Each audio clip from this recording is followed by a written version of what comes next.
Start कर दूं? हाँ जी, तो आज आपका लास्ट लेक्चर है ये, ठीक है। मेन टॉपिक्स कुछ आपने अपने असाइनमेंट्स में कवर कर दिए, ऑटो इम्यूनिटी वगैरह, और जो कुछ एक्स्ट्रा चीज़ें थी, ठीक है, वो आपने उसमें की हैं। तो बाकी जो मेन टॉपिक्स थे उसमें से हम बेसिक्स की जो इम्यूनोलॉजी की है वो हम बेसिक इम्यूनोलॉजी या जनरल इम्यूनोलॉजी जो है, इम्यूनोबायोलॉजी कह लें, वो हम उसको ऑलमोस्ट कवर अप कर चुके हैं, लेकिन हमने बेसिक्स कर लिया, ठीक है।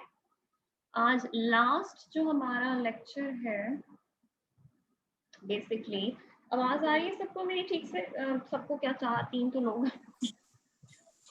यस मैम आ रही है। यस, तो खैर इनको ये बाकियों को ये मैसेज भिजवा दें, अगर अपने 2 नंबर अगले पेपर में से नहीं कटवाने तो तशरीफ ले आए, वरना मैं बाकी में जो नहीं लोग आए ना, जो नॉर्मली क्लास में आते हैं, कुछ लोग तो बिल्कुल भी नहीं आते, तो जो लोग नहीं है उन सबके 2 नंबर जाए, और वो मैं किसी सूरत में नहीं दूंगी। ये एक प्यारा सा मैसेज ना उनको अपने जाती ग्रुप में कर दें, अगर उनको चाहिए होंगे 2 नंबर तो आ जाएंगे, नहीं तो ना आए बेशक। अच्छा जी, आज हम बेसिकली कवर करेंगे एलर्जी और हाइपर सेंसिटिविटी को। थोड़ा बहुत हम शुरू से लेक्चर्स में एलर्जी को कवर करते आए हैं, मतलब सुपरफिशियली हमने इन चीज़ों को जो है वो डिस्कस किया है, कहीं ना कहीं हाइपर सेंसिटिविटी की भी बात हुई है और एलर्जी की भी बात हुई है, बट हमने इसको डिटेल में नहीं डिस्कस किया। जैसे कुछ जगह पे हमने अब एलर्जी में कौन सी वाली एंटीबॉडी होती है, वैसे एलर्जिक रिएक्शंस पे कौन सी वाली एंटीबॉडी इंपॉर्टेंट होती है? मैम हिस्टामिन एंड नहीं, एंटीबॉडी कौन, हिस्टामिन तो जो है वो मीडिएटर रिलीज होता है ना, एंटीबॉडी कौन सी वाली इंपॉर्टेंट होती है? एंटीबॉडी की कौन सी टाइप है? मैम साइटोकाइंस जो रिलीज होती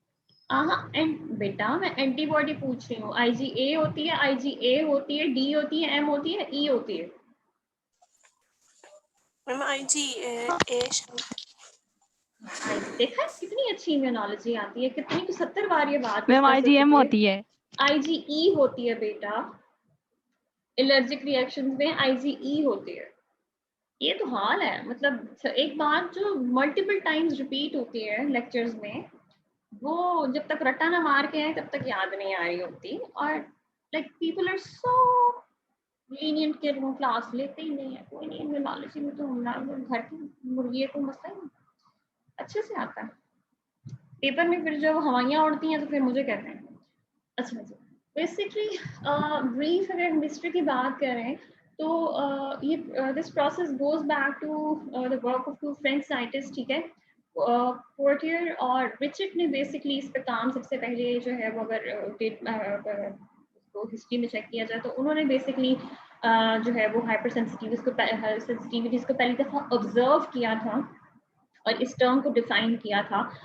हुआ क्या था कि अर्ली 20th सेंचुरी में बेसिकली उन्होंने जो है वो एक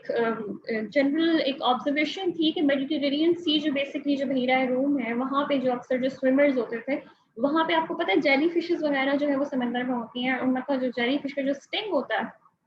वो काफ़ी हाइपर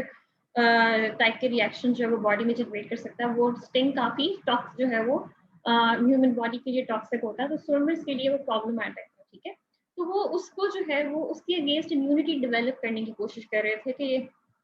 तो उसके लिए उन्होंने क्या कहा,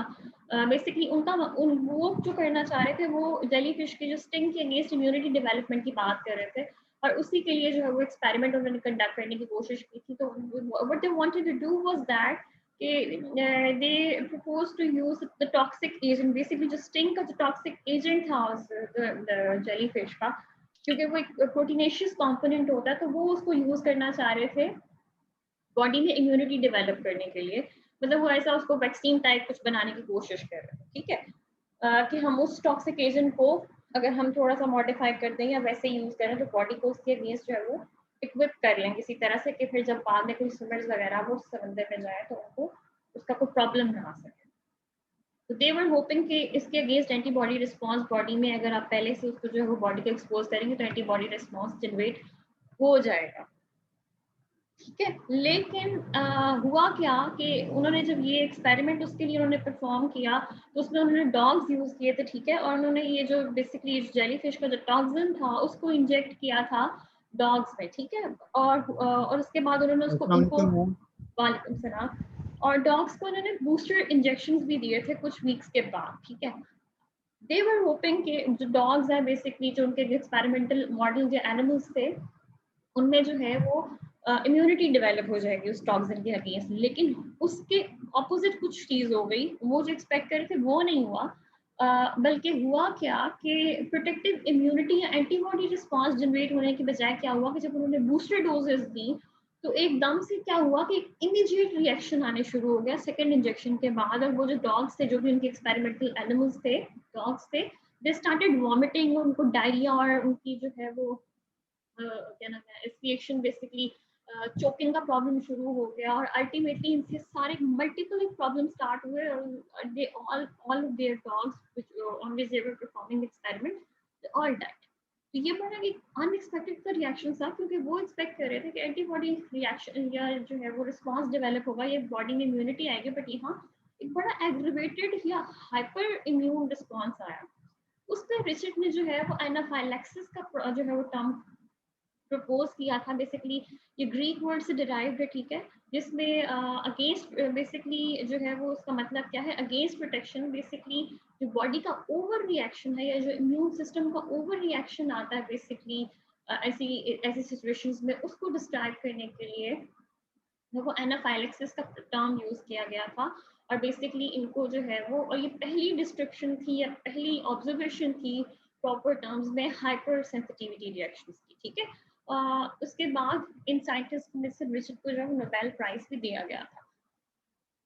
अच्छा, उस टाइम के बाद से इम्यूनोलॉजिस्ट ने जो है वो हाइपर सेंसिटिविटी रिएक्शंस को डिटेल में स्टडी करना शुरू किया, ठीक है। और हाइपर सेंसिटिविटी बेसिकली जो हाइपर सेंसिटिविटी रिएक्शंस होते हैं आप इनको ब्रॉडली क्लासिफाई कर सकते हो दो तरह के टाइप्स में, ठीक है, टाइम के हिसाब से कि कितना जल्दी या लेट होते हैं। कुछ रिएक्शंस होते हैं जिनको आप इमीडिएट हाइपर सेंसिटिविटी रिएक्शंस कहते हैं, ठीक है, एज द नेम इंडिकेट्स कि ये इमीडिएटली फौरन से होंगे, ठीक है, जो भी सिम्टम्स इन रिएक्शंस के में आते हैं वो इमीडिएट होते हैं, ठीक है, बहुत शॉर्ट टाइम में होंगे, जैसे एकदम से एक्सपोजर होगा उसके थोड़े टाइम बाद ही आपकी बॉडी रिएक्ट करना शुरू कर देगी। दूसरे टाइप के जो होते हैं उसमें 1 से 3 दिन लग जाते हैं बॉडी के रिएक्शन डेवलप होने में, और उनको basically delayed type hyper sensitivity का रिएक्शंस कहा जाता है, ठीक है।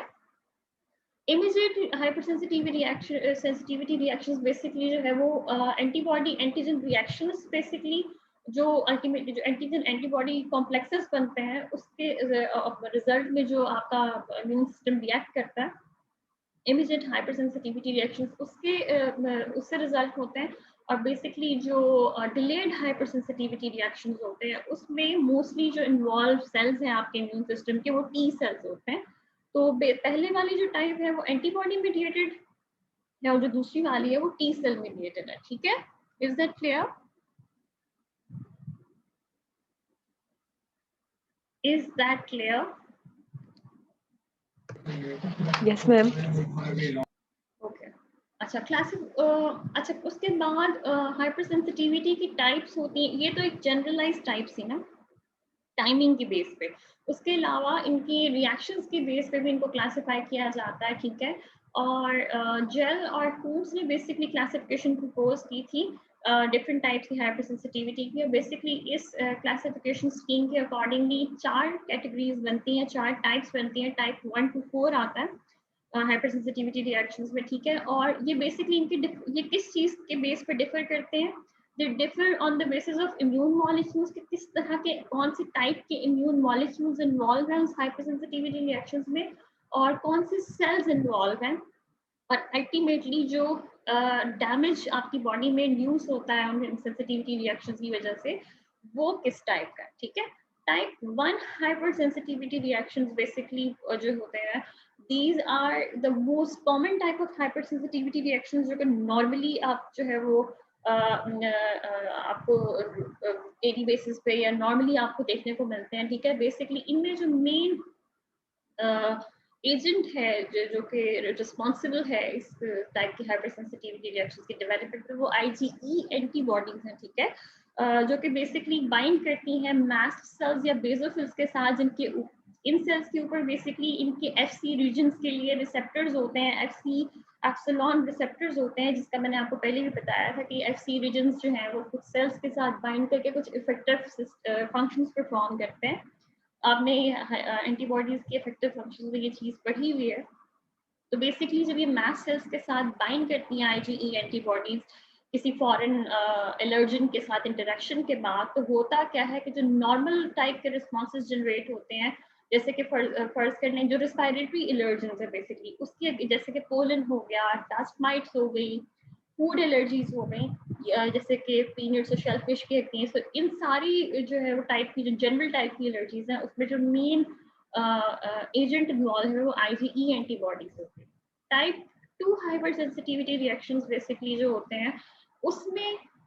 दो और टाइप की एंटीबॉडीज इन्वॉल्व होती है, जिनको आईजीजी और आईजीएम है बेसिकली, और ये बाइंड करती हैं होस्ट सेल्स के साथ। और अल्टीमेटली होता क्या है इनके इंटरेक्शन के बाद कि आपके सिस्टम, आपकी बॉडी में जो कॉम्प्लीमेंट सिस्टम है या जो सेल मीडिएटेड इम्यून रिस्पॉन्स है वो एक्टिवेट हो जाता है। बेसिकली इसकी जो कॉमन एग्जाम्पल है या मोस्ट कॉमन इसकी जो एग्जाम्पल है वो ब्लड ट्रांसफ्यूजन में जो रिएक्शंस डेवलप होते हैं। अगर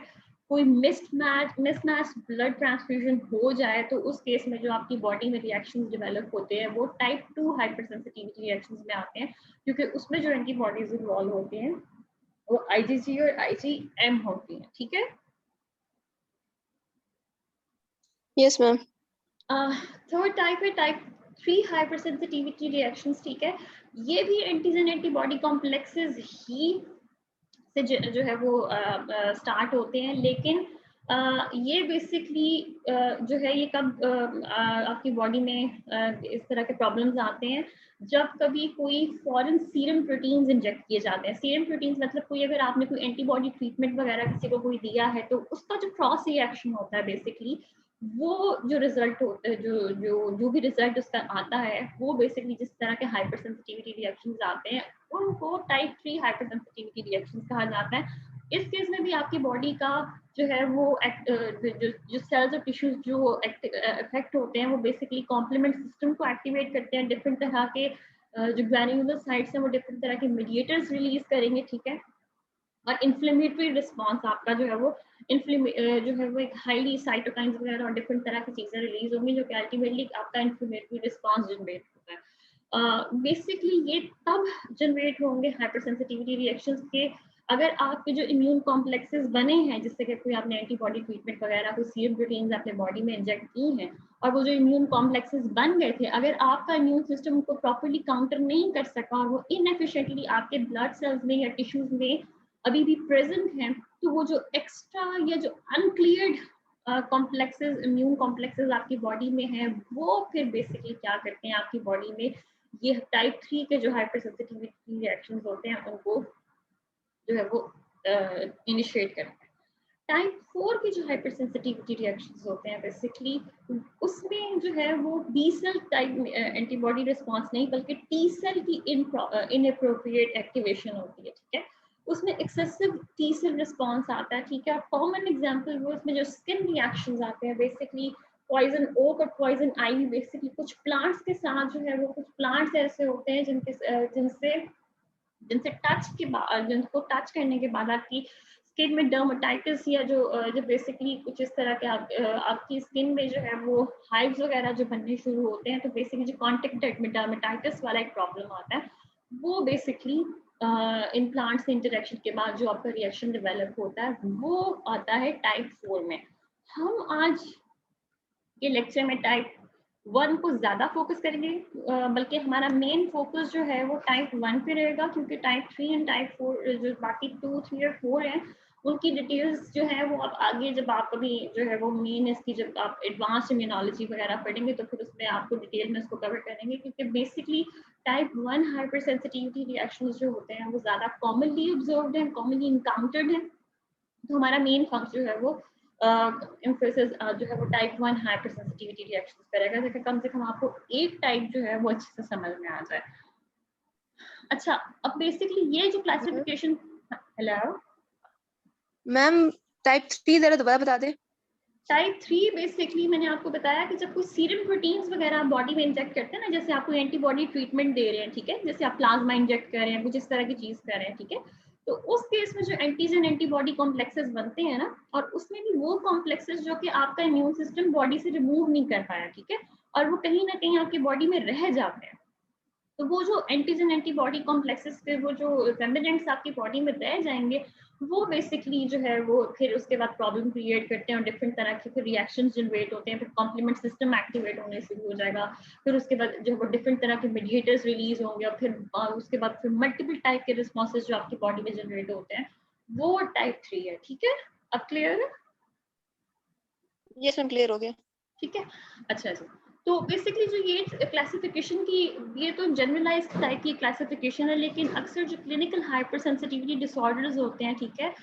उसमें कोई एक टाइप आप स्पेसिफिकली डिफाइन नहीं कर सकते, ठीक है, क्योंकि जो डिफरेंट टाइप के हाइपर सेंसिटिविटी रिएक्शंस आते हैं इसमें मल्टीपल मोलिकुलर और सेलुलर कॉन्ट्रीब्यूशंस होती हैं, ठीक है, डिफरेंट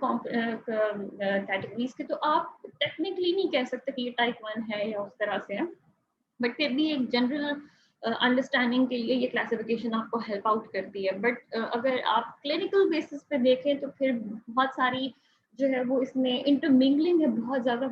जो है वो इंटरकनेक्शंस हैं इन सारी चीज़ों के, तो आप उस सेलुलर या मोलेकुलर बेसिस पे बिल्कुल कोई डिफाइन नहीं कर सकते कि ये कौन सी वाली टाइप है, कहीं ना कहीं ये चीज़ें इंटरकनेक्टेड होती हैं, ठीक है। ये बेसिकली जो आपको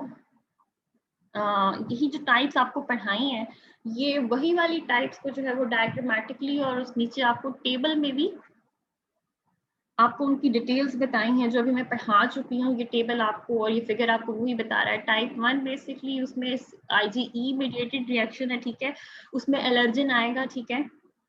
आपके बी सेल्स के साथ जो है वो रिसेप्ट जो है वो बेसिकली अपने स्पेसिफिक जो है वो रिसेप्टर्स के साथ एपिटोप्स जो है वो आपकी बॉडी में जो बी सेल रिसेप्टर्स हैं वो स्पेसिफिक एलर्जन को उसके एपिटोप्स के हिसाब से वेरिएबल रीजन्स पे बाइंड करेगा, ठीक है, फिर वो जो बी सेल रिसेप्टर्स है वो क्या है, वो एंटीबॉडीज के बेसिकली मेन रिसेप्टर्स है ना, तो वो फिर बेसिकली क्या होगा कि क्लास स्विचिंग वगैरह होती है, IgE बनेगी आपकी बॉडी में, IgE ज्यादा बनने शुरू हो जाएगी, फिर क्रॉस लिंकिंग होती है, अभी मैं आपको यहाँ पे पढ़ाऊंगी तो आपको समझ में आएगा, तो उसके बाद अल्टीमेटली क्या होता है, सेल्स की डीग्रेनुलेशन होती है, और आपका अल्टीमेटली जो है वो एक टाइप 1 हाइपर सेंसिटिविटी रिएक्शन जो है वो जनरेट होता है। सेकेंड टाइप पे क्या है, उसमें बेसिकली जो है वो एंटीजन एंटीबॉडी कॉम्प्लेक्सेस बनते हैं, ठीक है, और उस केस में जो है वो आपका कॉम्प्लीमेंट सिस्टम एक्टिवेट होता है, और उसके बाद सेल मेडिएटेड साइटोटॉक्सिसिटी वगैरह ये सारी चीजें होती हैं मेन, जैसे कि अगर कोई ब्लड ट्रांसफ्यूजन हो रही है तो उसमें आपकी बॉडी जिस तरह से रिएक्ट करती है वो।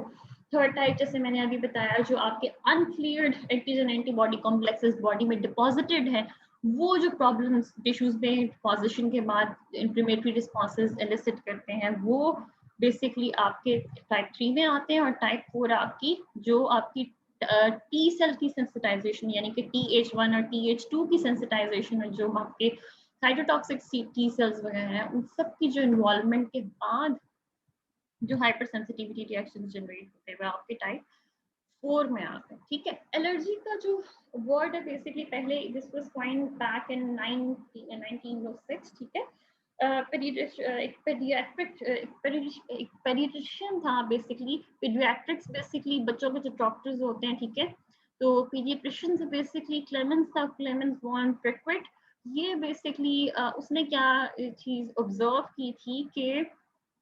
कुछ ऐसे एंटीजेंस हैं जो कि आपके स्पेसिफिक होस्ट में नॉर्मल से ज्यादा डैमेज जो है वो इंड्यूस करते हैं, ठीक है, instead of providing a protective response, मतलब बॉडी बजाय उसको टेक्निकली जो है वो टैकल करने के बजाय उसके अगेंस्ट एक हाइपर जो है वो सेंसिटिव रिएक्शन शो करती है, जो कि बॉडी के लिए डैमेजिंग होता है या कुछ स्पेसिफिक टिश्यूज के लिए डैमेजिंग होता है। फेमिलियर टाइप की जो रेस्पिरेटरी या जो फूड एलर्जीज आती हैं आपके पास, उसमें जो मेन आपके पास, एक सेकेंड, उसमें मेन जो आपका हाइपर सेंसिटिविटी रिएक्शंस होते हैं वो टाइप 1 आते हैं, उसमें IgE एंटीबॉडीज आती हैं इन सारे एलर्जेंस के अगेंस्ट, जो कि हाइपर सेंसिटिव रिएक्शन जो है वो इनिशिएट करती हैं, ठीक है, और ये चीजें भी आपको मैं पहले भी बता चुकी। ओके, अब हमारा मेन फोकस जो है वो आगे टाइप 1 हाइपर सेंसिटिविटी रिएक्शंस पे ही रहेगा, ठीक है। Type 1 hypersensitivity reactions basically as we discussed earlier कि इसमें जो मेन एंटीबॉडी रिस्पॉन्सिबल है इस टाइप की हाइपर सेंसिटिविटी रिएक्शन में वो कौन सी वाली है, वो आपकी IgE है, ठीक है। Type 1 hypersensitivity reactions basically उसमें होता क्या है कि आपकी जो IgE एंटीबॉडीज हैं वो मल्टीवेलेंट, यानी कि मल्टीवेलेंट, अच्छा मल्टीवेलेंट एंटीजन से आपको क्या समझ में आ रही है, ये बात पहले भी हुई है डिस्कस, क्या मल्टीवेलेंट एंटीजन का मतलब क्या है?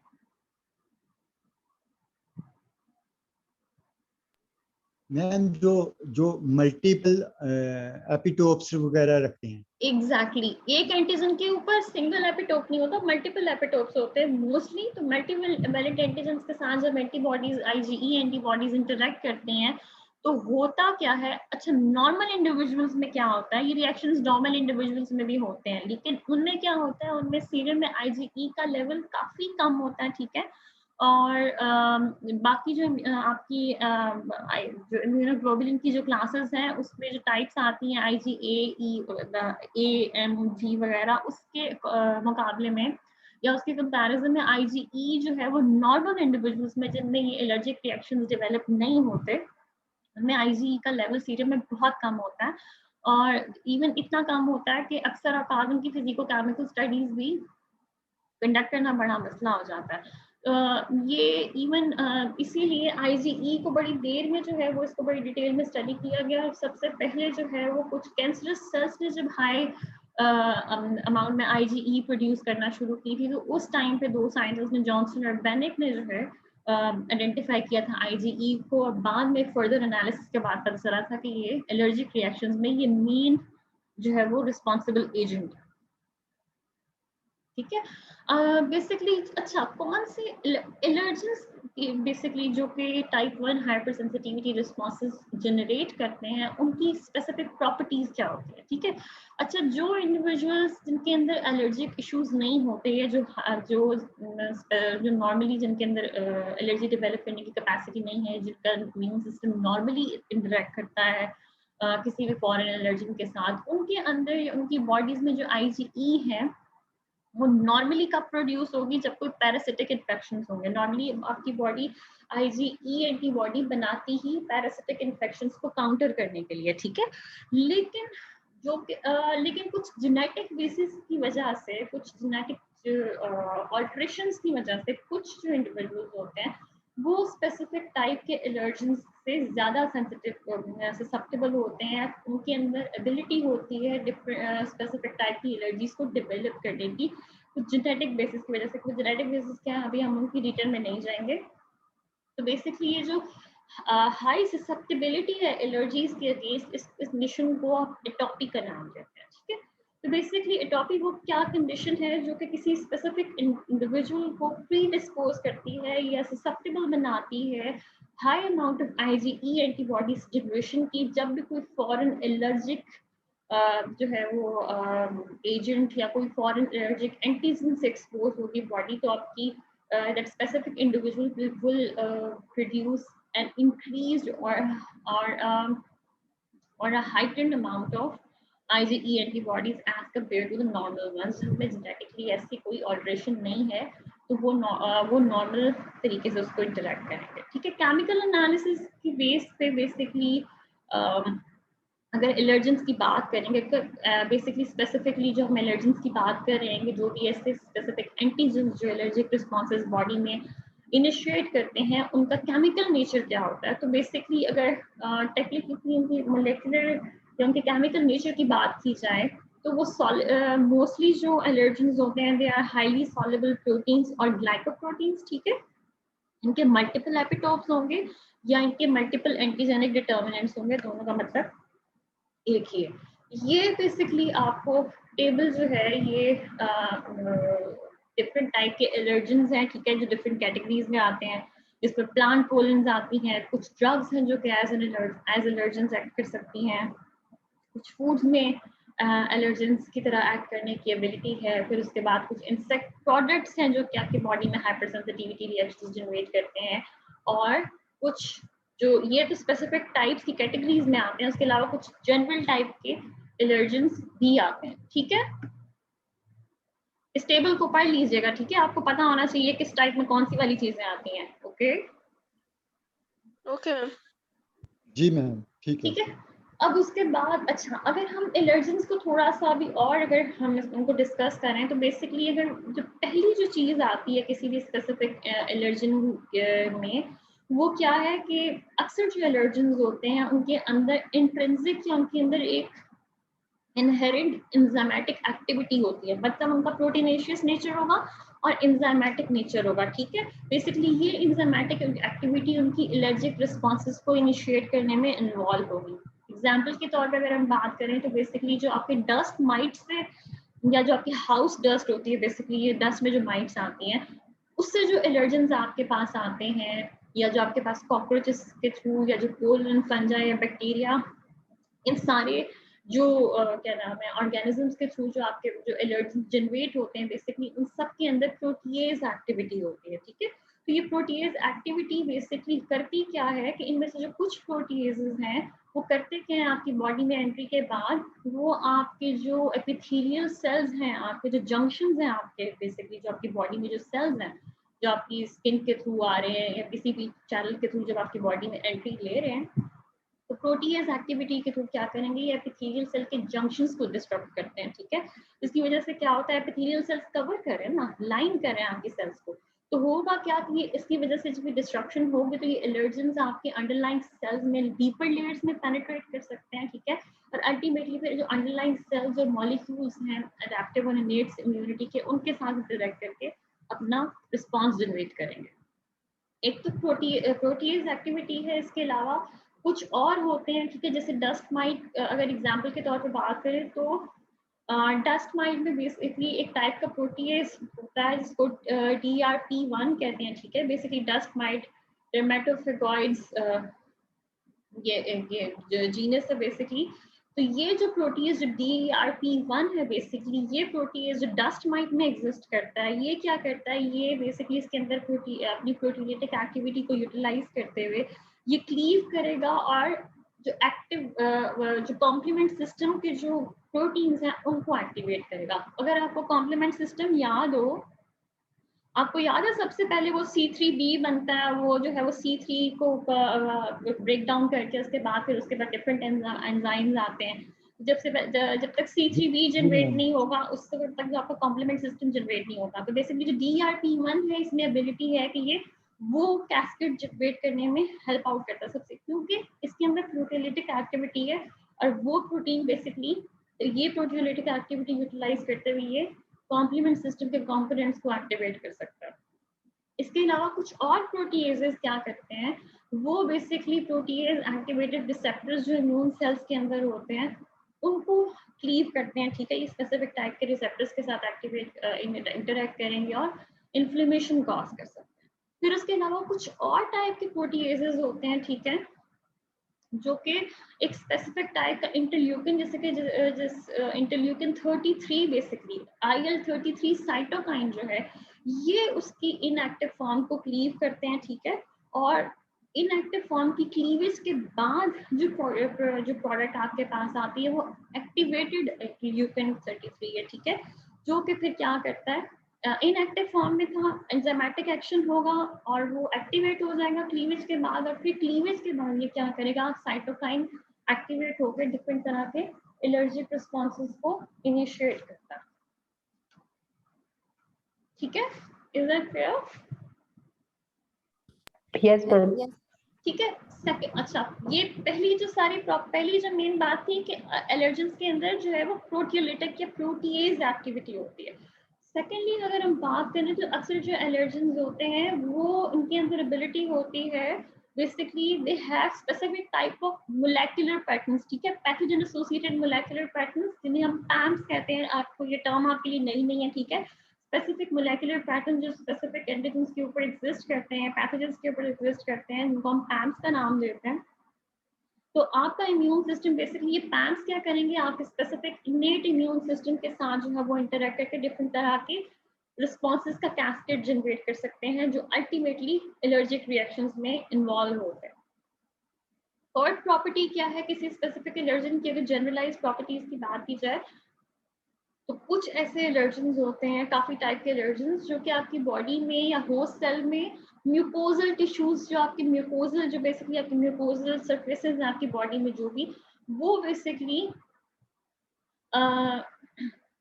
आपकी म्यूकोजल सर्फेसेस के थ्रू एंट्री लेके आपके T2 रिस्पॉन्सेस को, यानी कि आपके जो टाइप टी सेल की जो T2 टाइप है बेसिकली उसको एक्टिवेट करते हैं, ठीक है। और होगा क्या कि जब T2 सेल्स एक्टिवेट होंगे तो फिर वो इंटरल्यूकिन 4 इंटरल्यूकिन 13 प्रोड्यूस करते हैं बेसिकली। तो ये जो साइटोकाइन्स बेसिकली रिड्यूस जो है, ये जो केमिकल्स, ये मेडिएटर्स रिलीज हो रहे हैं, वो क्या करेंगे, वो क्लास स्विचिंग करते हैं। क्लास स्विचिंग आपके लिए नया वर्ड नहीं है, मैंने लास्ट टाइम आपको बताया है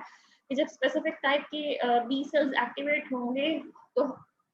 उसके बाद एक क्लास स्विचिंग का प्रोसेस स्टार्ट होता है हर रीएक्टिवेशन के बाद या हर री एक्सपोजर के बाद। तो जो क्लास स्विचिंग होगी, क्योंकि हाइपर सेंसिटिविटी रिएक्शन है, तो क्लास स्विचिंग में आपके पास अल्टीमेट टाइप की जो एंटीबॉडी डेवलप होगी बॉडी में वो IgE है। IgE की जनरेशन होगी क्योंकि प्लाज्मा सेल्स को एक्टिवेट किया जा रहा है, क्लास स्विचिंग हो रही है, डिफरेंट टाइप की एंटीबॉडीज IgE में कन्वर्ट होंगी और अल्टीमेटली आपकी बॉडी मेमोरी बी सेल्स बनाएंगी और एलर्जिक रिस्पॉन्सेस जनरेट करेगी, ठीक है। Yes ma'am. ठीक हो गया, अच्छा जी। उसके बाद IgE बेसिकली ये प्रोसेस होता कैसे है, IgE एंटीबॉडीज बेसिकली करती क्या है, they will bind to a specific antigen, ठीक है, जो कि आपका एलर्जन होगा, ठीक है। उसके बाद क्या होता है कि क्रॉस लिंक करेंगी FC एप्सिलॉन रिसेप्टर्स के साथ। FC एप्सिलॉन रिसेप्टर्स बेसिकली जो है वो ये आपके इम्यून सिस्टम के स्पेसिफिक सेल्स के ऊपर होते हैं जिसके साथ ये बाइंड करती हैं, ठीक है। IgE एंटीबॉडीज अकेले इटसेल्फ प्रॉब्लमैटिक नहीं है, ठीक है, और ये हार्मफुल रिस्पॉन्सेज जनरेट नहीं कर सकती। ये तब हाइपर सेंसिटिविटी रिएक्शंस जनरेट करने के लिए इनके FC रीजन का बाइंड करना, बेसिकली जो FC एप्सिलॉन रिसेप्टर टाइप 1 है इसके साथ इनकी बाइंडिंग बहुत इंपॉर्टेंट है। ये FC एप्सिलॉन रिसेप्टर्स 2 टाइप्स के होते हैं, एक 1 है, एक 2 है। जो 1 है वो मेन एजेंट है, जो टाइप 2 है वो बेसिकली उसका रेगुलेटरी फंक्शन है, वो भी जरा सा हम कवर करेंगे अभी थोड़ा सा आगे जाके। तो बेसिकली ये जो इंटरेक्शन है IgE एंटीबॉडीज का, ये बेसिकली जब इन FC रिसेप्टर्स के साथ बाइंड करेंगी, जो इंटरलिंकिंग होगी उन सेल्स के साथ जिनके ऊपर ये रिसेप्टर्स हैं, बेसिकली जो आपके FC एप्सिलॉन रिसेप्टर्स टाइप 1 आती है वो आपके इनेट इम्यून सेल्स में काफी डिफरेंट टाइप के सेल्स के ऊपर ये रिसेप्टर्स होते हैं, जिसमें मेन जो आपके सेल्स आते हैं वो मास्ट सेल्स और बेसोफिल्स आते हैं। बेसोफिल्स के और मास्ट सेल्स के ऊपर ये रिसेप्टर्स हैं, ठीक है। ये रिसेप्टर्स बाइंड करेंगे एक्टिवेटेड या क्लास स्विचिंग होने के बाद जो आपके पास IgE एंटीबॉडीज आ रही हैं उनके साथ बाइंड करेंगे तो आपकी IgE एंटीबॉडीज के इफेक्टिव फंक्शंस होंगे। इंटरलिंकिंग के बाद अब वो सेल्स उसके बाद करते क्या हैं, IgE antibodies FC epsilon receptors के साथ बाइंड करेंगी जो कि मास्ट सेल्स और बेसोफिल्स में हैं। बाइंडिंग के बाद एक्टिवेशन होगी और ये ग्रेन्युलर साइट्स बेसिकली जो मास्ट सेल्स और बेसोफिल्स हैं ये एक्टिवेट हो जाएंगे और एक्टिवेशन के बाद एक कैस्केड जनरेट होता है, ठीक है। एक डिफरेंट तरह के मॉलिक्यूल्स का एक पाथवे जनरेट होगा जिसमें अल्टीमेटली क्या होगा कि जो इंट्रासेलुलर ग्रैन्यूल्स हैं, आपको पता है ये ग्रैन्यूलोसाइट्स हैं, इनकी ग्रैन्यूल्स हैं, तो ये जो ग्रैन्यूलोसाइट्स हैं बेसिकली ये ग्रैन्यूल्स रिलीज करेंगे ब्लड में और आपके जो सराउंडिंग टिश्यूज हैं वहाँ पे, और अल्टीमेटली ये जो granules intracellular granules cells release हो रहे हैं, ये डीग्रैनुलेशन का प्रोसेस है। और ये डीग्रैनुलेशन बेसिकली डिफरेंट टाइप के मेडिएटर्स की फॉर्म में रिलीज होते हैं, जिनको हिस्टामीन या और तरह के मेडिएटर्स रिलीज होते हैं जो कि अल्टीमेटली आपके एलर्जिक रिस्पॉन्स के जनरेट होने में इम्पॉर्टेंट है। ये ग्रैन्यूल्स जैसे कि मैंने आपको पहले बताया, इन ग्रैन्यूल्स की जो कंटेंट है यानी इनकी कॉम्पोजिशन है वो सेल टू सेल वेरी करती है, लेकिन जो जनरलाइज्ड इन ग्रैन्यूल्स की कॉम्पोजिशन है, इन ग्रैन्यूल्स में मोस्टली जो केमिकल्स आपको मिलते हैं उसमें हिस्टामीन आता है, हेपरिन आता है और प्रोटीएजेस आते हैं। हिस्टामीन मोस्टली जो एलर्जिक रिएक्शंस में इन्वॉल्व है, हेपरिन आपकी ब्लड क्लॉटिंग वगैरह को कंट्रोल करने में इन्वॉल्व होता है, ठीक है। प्रोटीएजेस का भी इसी तरह से एसोसिएटेड फंक्शन है, ठीक है। ये मॉलिक्यूल्स और इसके अलावा जो और एडिशनल मॉलिक्यूल्स आपकी बॉडी इन एलर्जिक रिस्पॉन्सेज में रिलीज कर रही होती है, जिसमें ल्यूकोट्राइन्स आते हैं, प्रोस्टाग्लैंडिन्स आते हैं, कीमोकाइन्स आते हैं,